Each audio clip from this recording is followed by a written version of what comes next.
People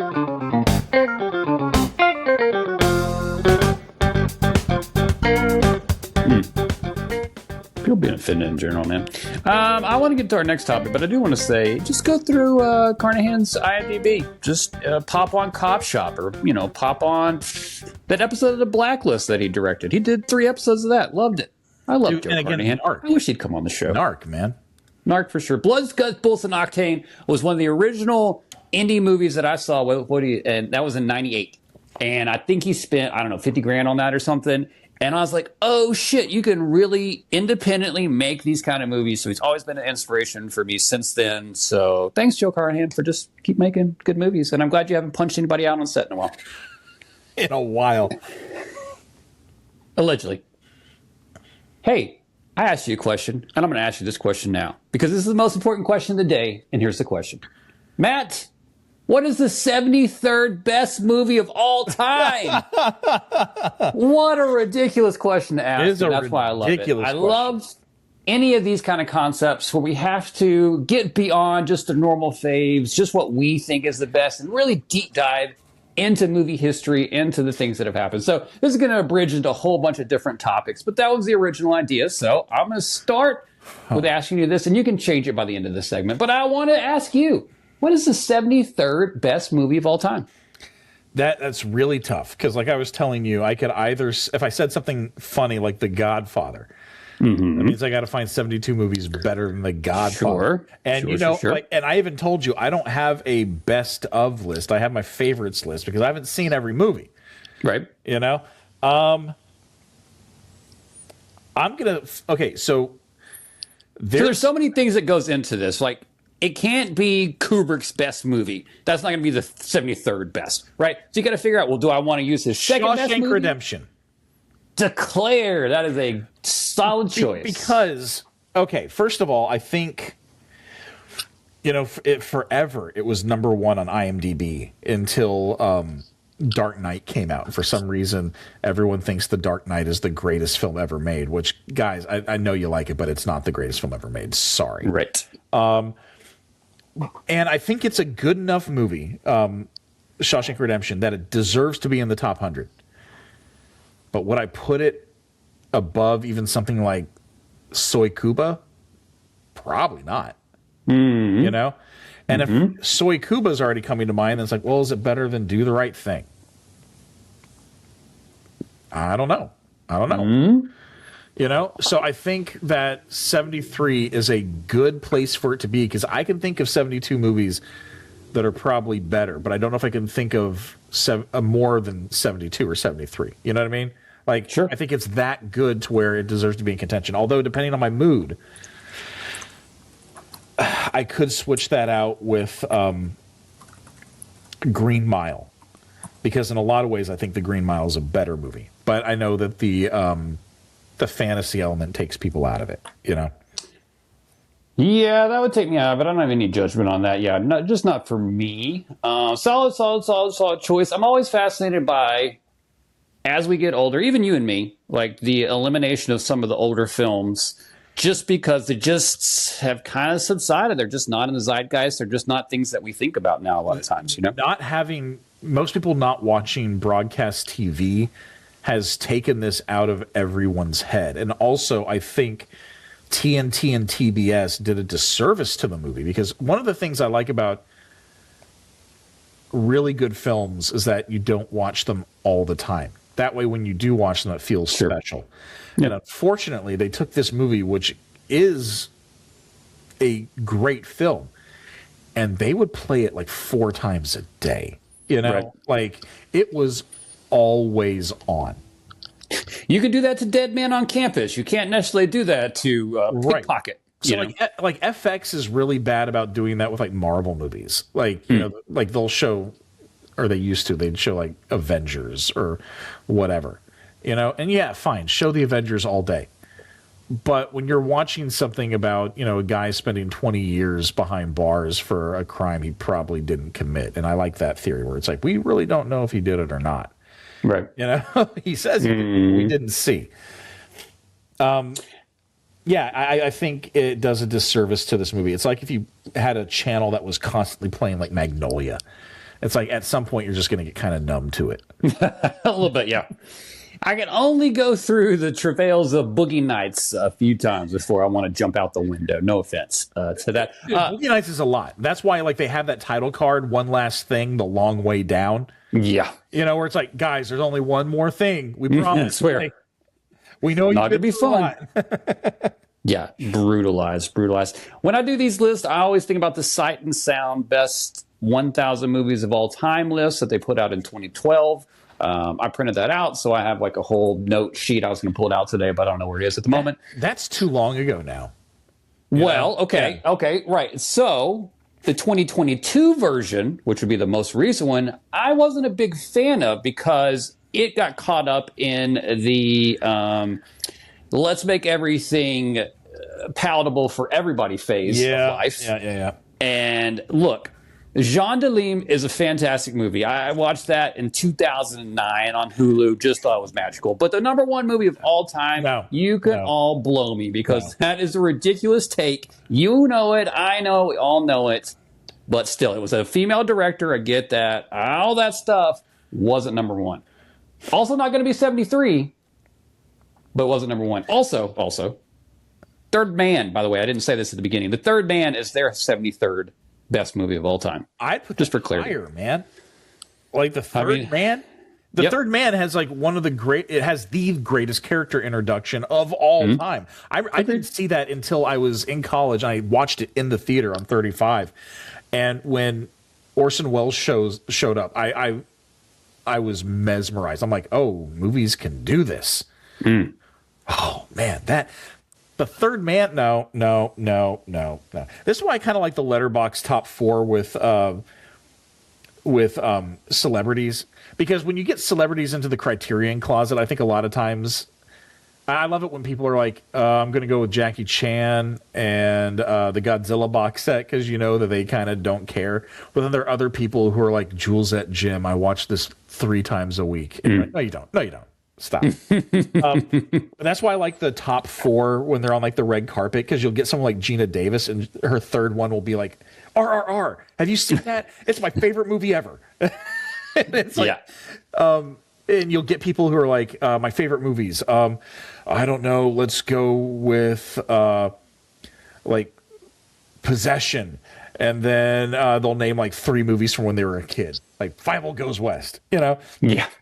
Like, I love it. I like, because I think you have to kind of catch people off guard because that's a more realistic, natural take, you know? And people who are like, I don't like anything from when I was a kid. It's like, well, that's problematic. Like, because I think that stuff, like, you know, it shapes who you are, you know? Yeah, but what if you didn't watch movies when you were a kid? What if you didn't discover that until you're older? I understand that there are people who are like that. It is hard for me to process, like, to be honest.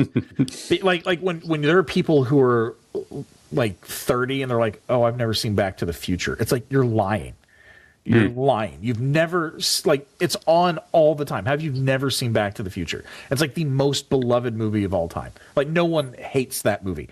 And like, there are so many channels where it's like people who are like 35. And it's like, I haven't seen Jurassic Park. Bullshit. Bullshit. Yes, you have seen Jurassic Park. Your parents made you when you were young, or at least it was on the TV. But then again, like, I'm weird because, like, I remember my mom was giving me guff because, you know, I let my kids watch some horror movies. She's like, I never let you watch that. I'm like, okay, Mom. When was the first time we went to Universal when we were living out in LA? She's like, oh, you were like 4. I'm like, okay, what was I most excited to see? Oh, the Jaws ride. Why? Well, you loved the movie. There you go. I cried during E.T. when I was 3, so that's where I started. Where did you cry? Where'd you cry? Oh, I don't have a clue. My mom just tells me that I cried and she felt awful. She yelled at me and then she felt awful. I cry every time I watch that movie to this day. I love it. I love it. Oh, it'll get me teary-eyed. What mood am I in as to what's going to tear me up? That's always the question. Well, are you the kind of person that gets a physiological response to music? Yeah. Oh, yeah, for sure. Like, can you cry listening to a piece of music? Because most people can't, actually. I mean, let's be honest. First of all, yes. Second of all, I mean, you could literally just throw on the Garden State soundtrack right now. And as ridiculous that is, I would start crying. There's at least 3 songs on there. You have just shown your age 100%. That Colin Hay song on there, good Lord. No one 1 year older or 4 years younger than you would have that response. But like, I know a billion people. It's like, it's the same kind of person who's like, what's your favorite movie? Oh, well, Eternal Sunshine of the Spotless Mind. Yeah. Like, if you say your favorite movie is The Dark Knight, it's like, okay, so you were like 18 when it came out. Get it, you know? Yeah. Like, Yeah, I was how old I was. I saw it in the theater. Yeah, not the same. Not the same. Gosh, yeah, we could just start listing the movie soundtracks I could cry to. Or just moment in that. I mean, look, you give me a soft guitar at a certain moment, and after I've been riding with these characters for a little while, just coming. Just coming. Pickpocket, I said that earlier. Hey, how you feel about Sunset Boulevard? Top 50? Top 100?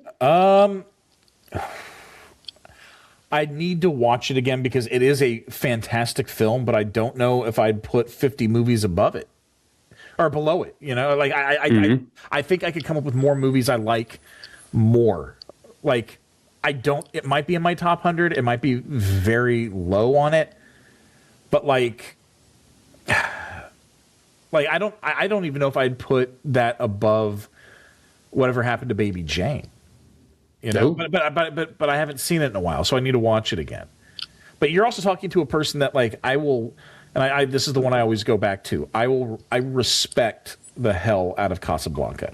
I can explain to you why it is a great film, but I would much rather watch Commando.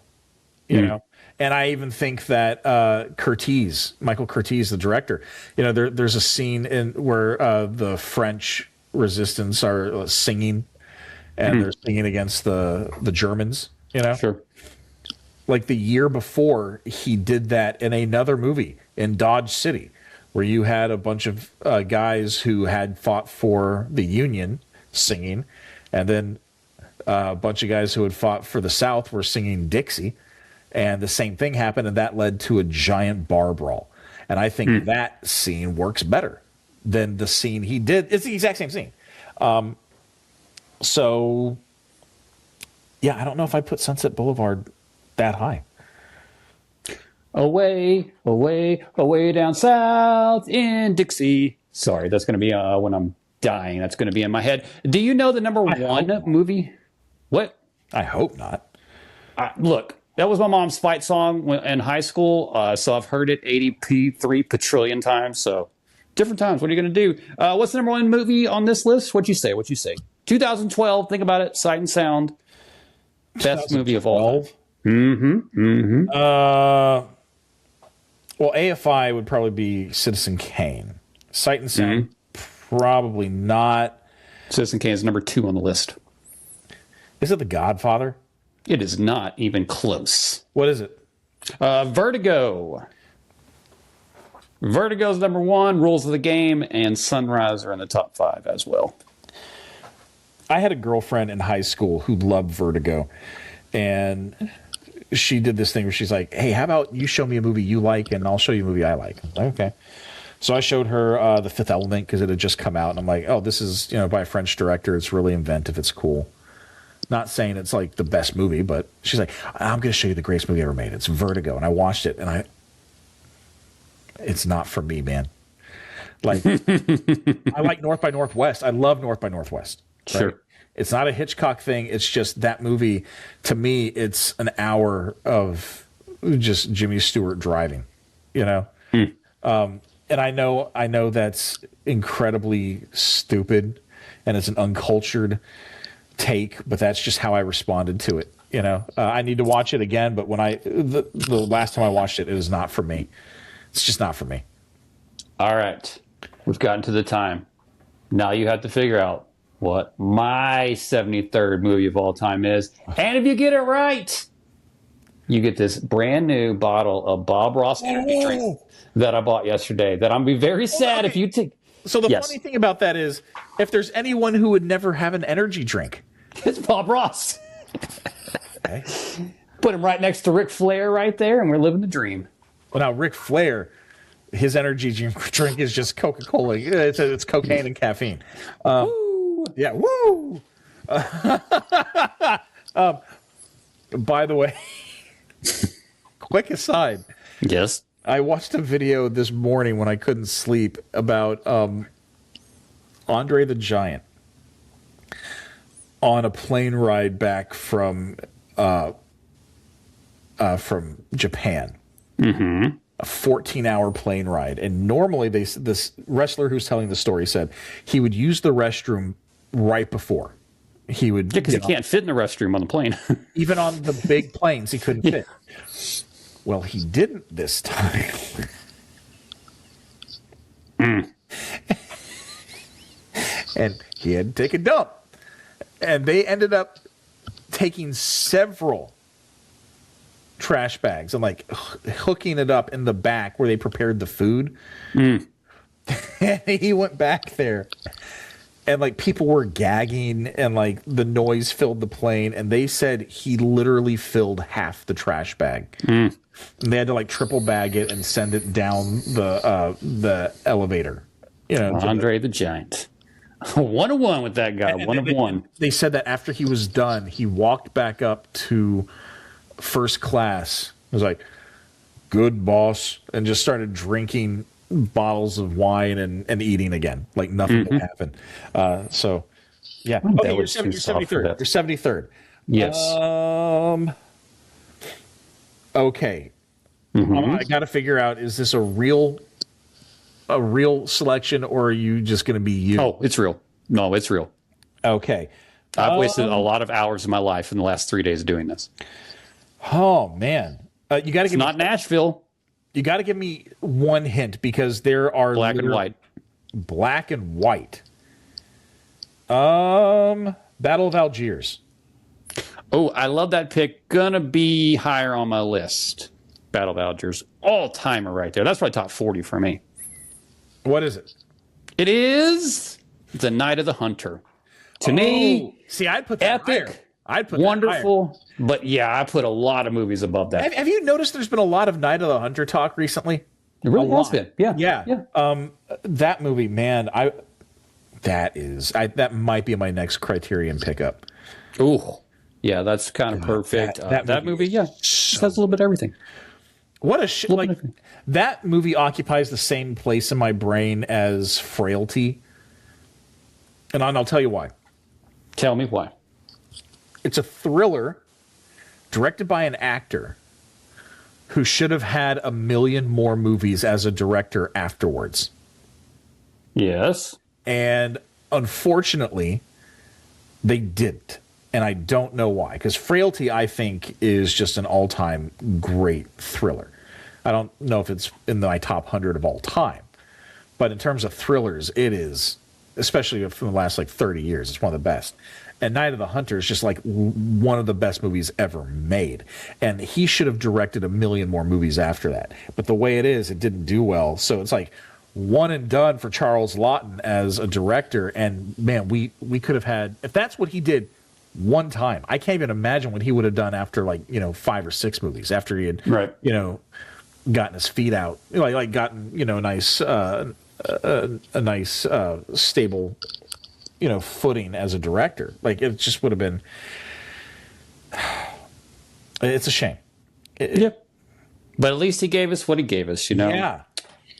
Now, I took too long on that. That was only supposed to be a 5-minute segment. That's okay, though, because I wanted to talk to finish out the show. Most importantly, our stuff. That's all we care about. What we care about. So I wanted to talk about our top 20 list. We made just a top 20 personal list, just, throwing it out there. These are our personal favorites, not talking about all-timers. Let me pull mine up, because I know I sent it to you the other day, but I forgot. You pull that up. Then my first question is going to be, we share one in common. And I want you to guess what that is. Of course, I have to remember what that is. Okay. Because I don't know what your list was. Where's your list? I've made all my stuff private. Because I have dozens of lists on Letterboxd where it's I ranked all of every single Walt Disney release, or like all my favorite directors, but like none of them are public. Like none of them, except for I think my perfect film list, which is a movie, like a list full of movies where like I can't find anything that I think is wrong with them. Like they're just, and that let me go to that one really quick because that one's kind of fun. Yeah, only now realizing that you sent that to me on my phone, which is recording this video as we speak, so I can't really see your list. No problem. So where's my perfect films list? Oh, I remember what it was now. Okay, yep, I remember our share. You do? I'm very excited. So like I've like ranked PTA, the DC movies, comedies, my favorite comedies. Like ranked Walt Disney, Spielberg, perfect films. Okay, so like my perfect films list. Again, not like the best movies, not my favorite, but like Back to the Future. Like I can't find anything wrong with Back to the Future. Shawshank, My Cousin Vinny, Toy Story 2, That Thing You Do, where it's like these are movies where like I don't think anyone can watch it and go, well, this thing sucks, you know? So you're not going to find a lot of stuff that's like, you know, Battle of Algiers, because that's going to bore like 90% of the people, but no one's going to get bored by, you know, Ocean's 11, you know? Yeah, I mean, you know, you still have the whole incest thing with Back to the Future, but it definitely does creep people out nowadays. I don't think people give a shit about that. I 100% know that that's true because it's been said to me on more than one occasion. So how many of my movies versus how many of your movies are crime movies? Oh, well, let me see. I'm going to guess half of your list is crime movies. Maybe half the list. When yours was 18 of 20 were crime movies, as I recall. No, they're not. No, they're not. See, this is where we differ because you try to differentiate between crime movies and movies that have crime in them. And if they involve crime, they're no. That's my declaration. Oh, no, that's horseshit. It's movies about crime. It's kind of like the difference between a Christmas movie versus a movie that takes place at Christmas. So get fucked. If it's crime, it's crime. Get fucked. So, because like Jurassic Park is like crimes against nature. Yeah. Yep. But it's not a crime movie. So, eat a dick. I was just going through them. I was like, well, I can twist that one into being a crime movie. You can't. I can twist that one into being a crime movie. That was what I figured out in Jurassic Park. It was okay, so let's see. Okay, yes, actual serious. We're getting crime serious now. movies for me is Casino, and that's it. Of my personal favorites. Yes. Yeah. And that's also the movie we share. Absolutely. Yeah, okay. Out of 20 movies, Casino is the one that we share. I'm surprised you don't have Tombstone on your list. I do not. You know, it probably was the second tier. It's faded for me over the years. Okay, it was much more important to me when I was younger. Well, let's go through. What are your top 20? Okay. I want you to send me like a letterbox list so I can put this on screen while we're talking about it. I'm not going to do that because then I have to log into Letterboxd. But we'll do it for you later. You just got to listen to me now. Andre Rublev. Oh, yeah, that's what I meant. Yeah. Always going to be my jam. I don't care. People think it's boring. You can suck a dick. It's a perfect movie in every way, shape, or form. And that is going to be always on every one of my lists. Okay, I just put it on the spreadsheet. So it doesn't. Oh, yeah. Okay, so Rublev, that's on my list. What movie best compares on your list to Andre Rublev? I have no idea. Give me a double feature for that. Okay. 2001, I had to have a Kubrick on there, so I went with that. Changed my life when I saw that for the first time. Every time I see it, I'm like, oh, this is kind of perfect. And these are your personal favorite. Correct. Again, not all timers, just my personal favorites. Wait, okay, there's one I'm watching that I see on here where it's like, are you... We'll get to it, but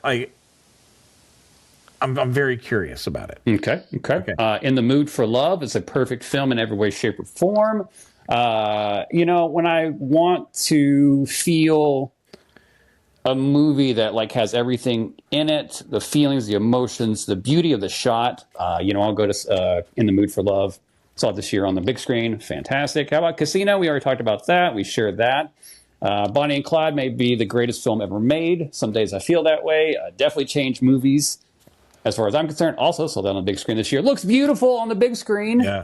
By the way, if everybody wants to do that. Blade Runner, how come that's not on your list?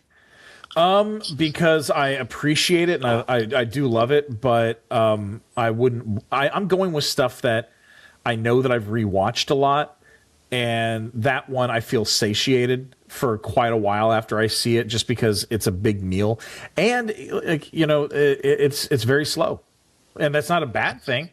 But if I had to choose between watching that versus anything else on my other list, it's usually losing out. Like, so, It came. Oh, go ahead. yeah. So that's kind of my list. It's like, what are movies that like I know I'm going to rewatch over and over again, and those are the ones that have risen to the top.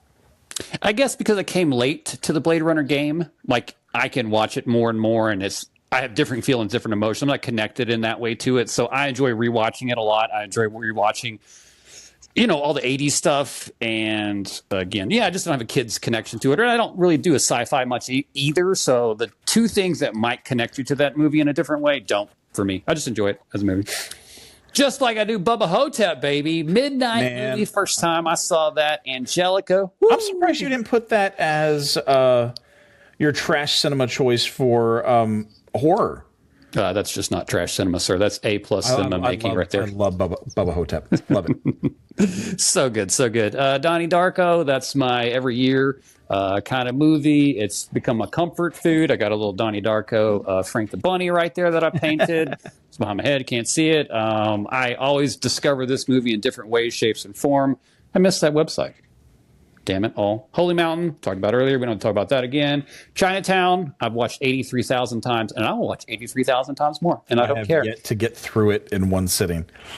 I know. It's one of those things where like every time I put it on, it's like, okay, I'm going to sit down and watch it, and then like someone calls, or like it's like, hey, can you go do this? And I've never managed to get through it. And I mean, this goes back to renting it from the cinema school library in college. I have never made it through.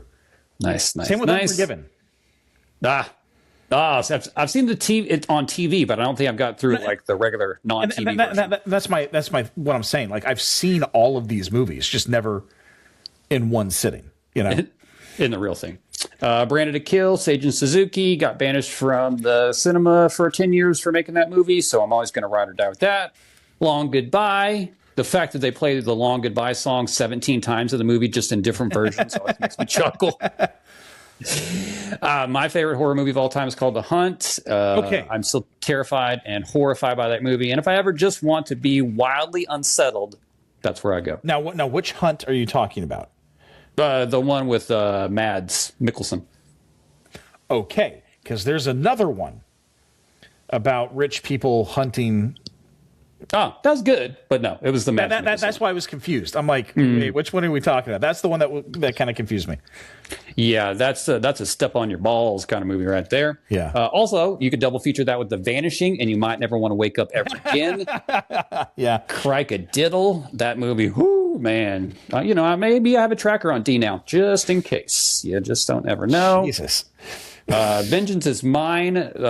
My favorite movie shot in all of movies is in this movie. And I'm a sucker for, those murder kind of movies, but it's like it's a very esoteric murder kind of movie about a serial killer. So dig on that. Raiders of the Lost Ark, With Nell and I, and 3 Days of the Condor. Raiders of the Lost Ark is by far the most normal of your movies. Yeah. I like normal movies too. I watch those. Okay. By the way, With Nell and I is on. Somebody gave that a shout out on Letterboxd just the other day. I was very excited. Will Arnett, I believe, gave it a shout out. So my favorite 20. We're gonna start from the bottom and go up. The Wrestler. There are very few movies that have inspired me the way The Wrestler has. I love The Wrestler. The first day I saw it, I watched it 3 times. Like, I love The Wrestler. And I love it so much that Aronofsky has earned a lifetime pass for me. I will watch anything he does because of it. It's not in the theater, apparently. I watched Mother in the theater. You didn't watch Caught Stealing like I did. I was there to support him. Bitch, I got kids.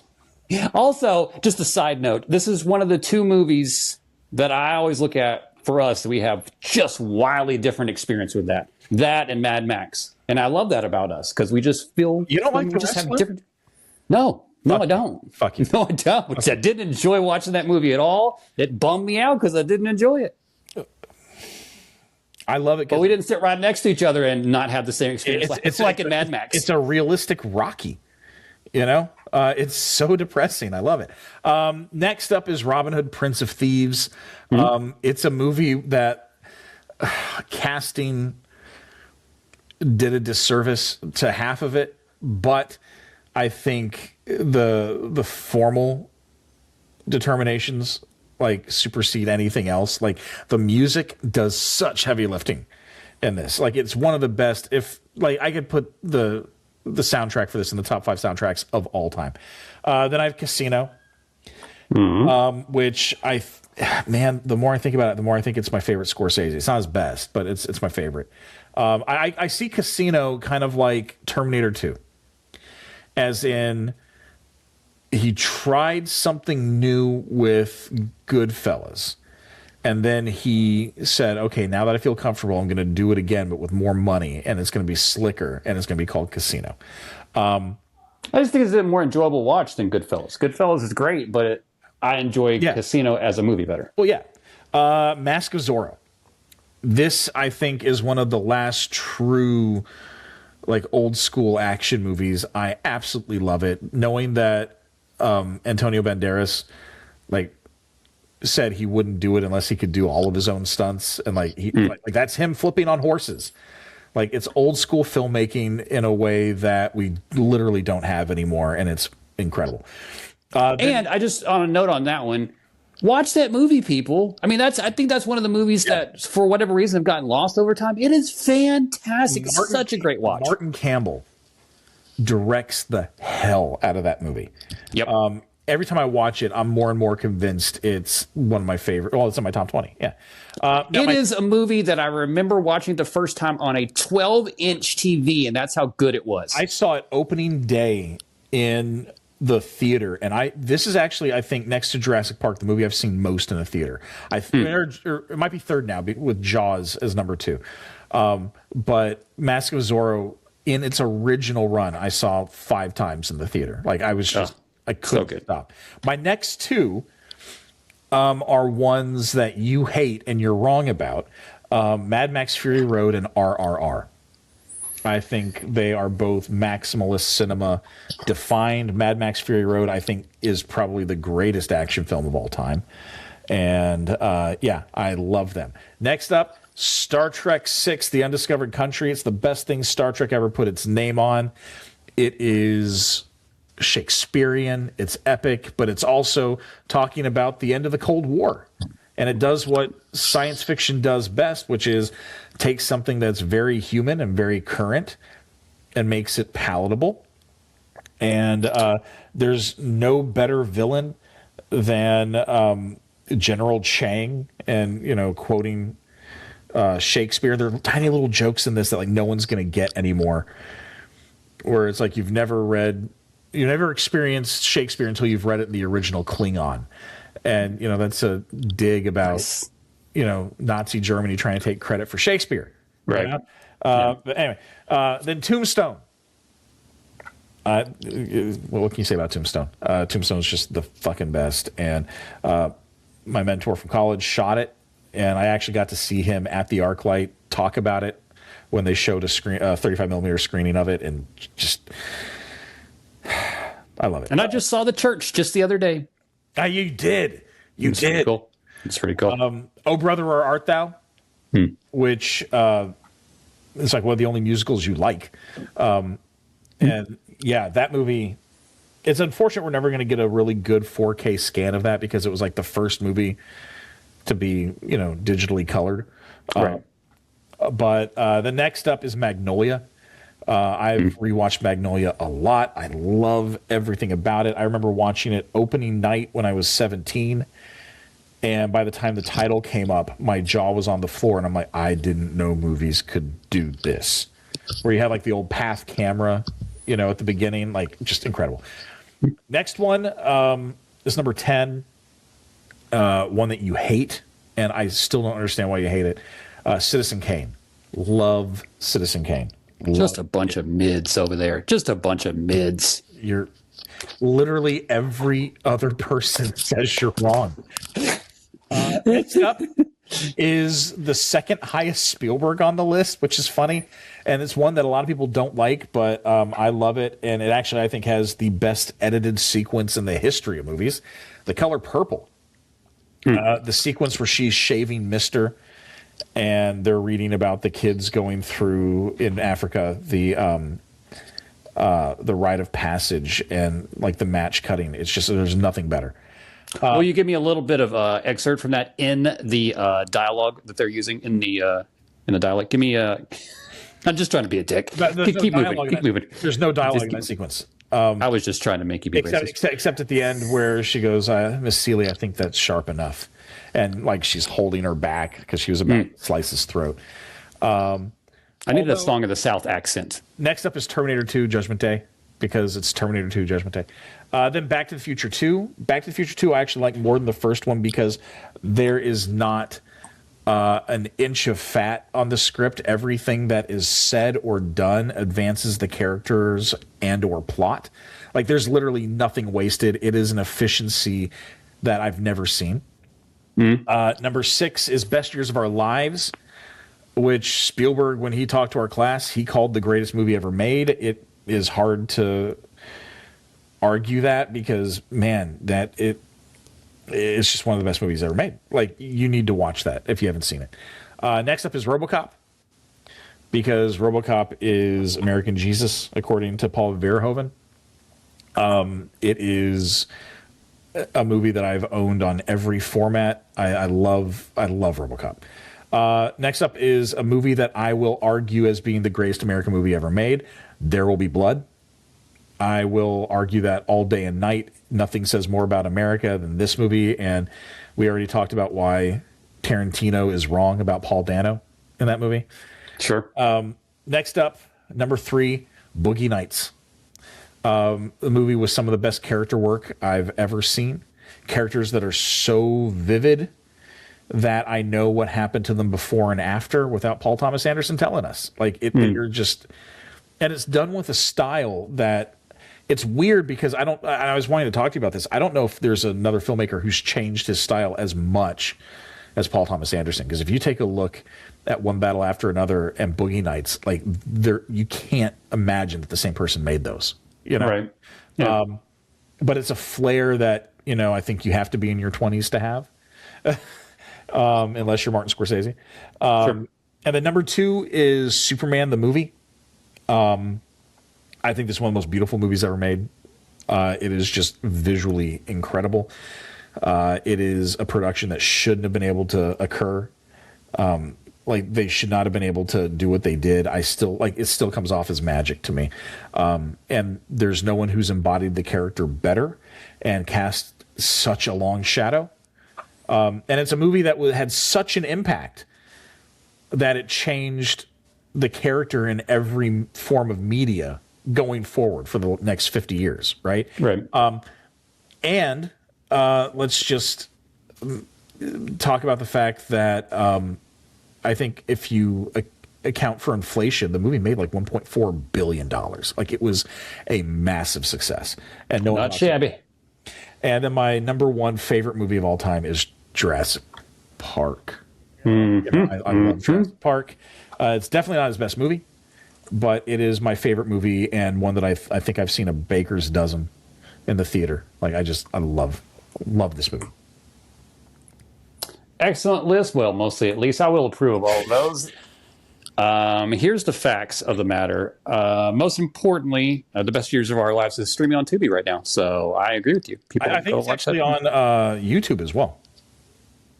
Oh, okay, fair. But where to watch, they don't ever put that on there. They're jerks. They're like, no, we won't support your crappy version on here. My movie Blue Moon is on it's on Amazon, but only if you have the link. Like if you try to search for it, it doesn't come up. It is very weird. That is dumb. Yeah, search Blue Moon 2022. It will not come up. But if I send you the link, you can watch it right now. It is very odd. That is strange. Yeah. I don't know what's going on out there, people, and apparently neither does anybody else. What a surprise. We talked about so many the greatest movies of all time today. I enjoyed the heck out of that. For our final segment, we always do the same thing, not unlike Hot Ones having The Bomb Beyond Insanity as number 8. We always recommend a little something for the people to watch in a week ahead that we've enjoyed recently that we think you will too. So I'm going to start with you. Also, by the way, side note, before I do that, but while I talk about Hot Ones, I saw The Bomb in the store yesterday and I was so close to getting it. And then I realized I'm a pansy and I might not even be able to smell it. Not this Christmas, but last Christmas, it was a gag gift. And at Christmas, I like during Christmas dinner, I tried it. And?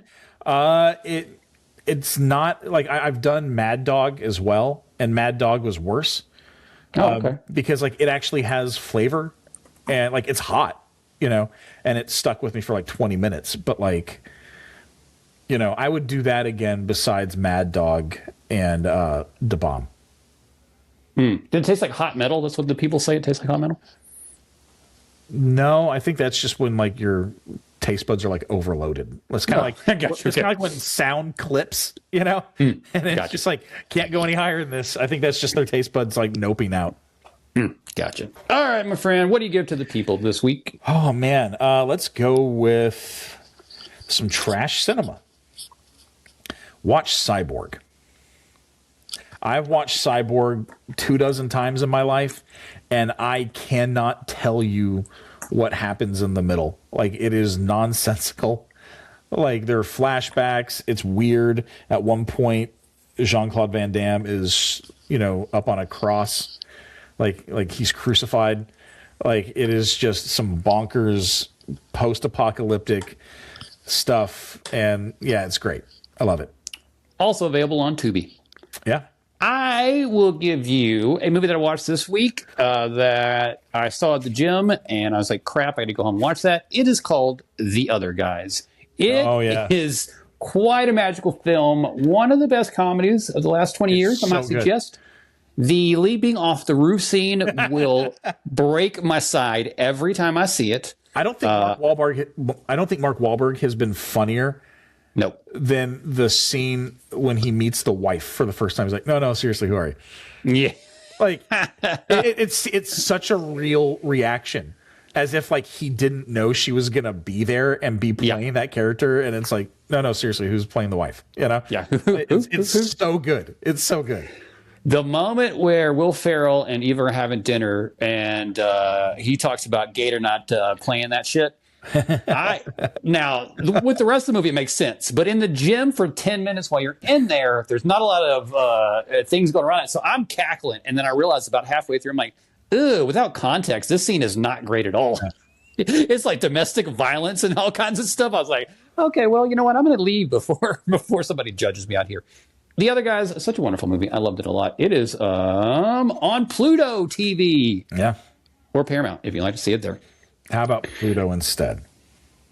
Go with Pluto. Pluto. Pluto it is. Pluto it is. All right, my friend. We've reached the end of another perfect episode of Uma Thurman's podcast that she accidentally typed in once to get to that Matt Min wrestling show, but then she listened to us once and she was like, okay. Anything else to say before we go? See ya.